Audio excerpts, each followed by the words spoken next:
ஆன்மீக நண்பர்கள் அனைவருக்கும் அன்பு கலந்த வணக்கங்கள். இன்றைக்கு நாங்கள் ஆன்மீகம் சம்பந்தமான பதிவில் உங்களுடைய வீட்டில் தெய்வ சக்தி இருப்பதற்கான சில அறிகுறிகளை பற்றி பார்க்கலாமா வாங்க. வீட்டில் நடைபெறும் சில நல்ல நிகழ்வுகள் மற்றது தெய்வீக அறிகுறிகள் இறையருள் நிறைந்த சூழலை உணர்த்துவதாக ஆன்மீக நம்பிக்கைகள் கூறுகின்றன. இந்த பதிவில் அவற்றை பற்றி தான் எளிமையாக தெரிஞ்சு கொள்ளலாம் வாங்க.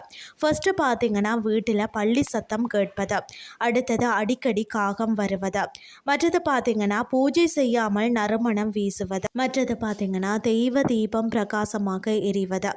இவை அனைத்தும் தான் பல ஆன்மீக மரபுகளில் நல்ல அறிகுறிகளாக கருதப்படுகிறது. இத்தகைய நம்பிக்கைகள் தான் பார்த்தீங்கன்னா பக்தி மரபுகளின் ஒரு பகுதியாகும். இறைவனருள் எப்போதும் உங்கள் இல்லத்தில் நிலைத்திருக்கட்டும். இன்றைய ஆன்மீகம் சார்ந்த பதிவு உங்களுக்கும் பிரயோசனமாக அமைஞ்சிருக்கும்னு சொல்லி நானும் நம்புகிறேன். இதே மாதிரி மற்றும் ஒரு ஆன்மீகம் சார்ந்த பதிவோடு உங்களை சந்திக்கிறேன். நன்றி.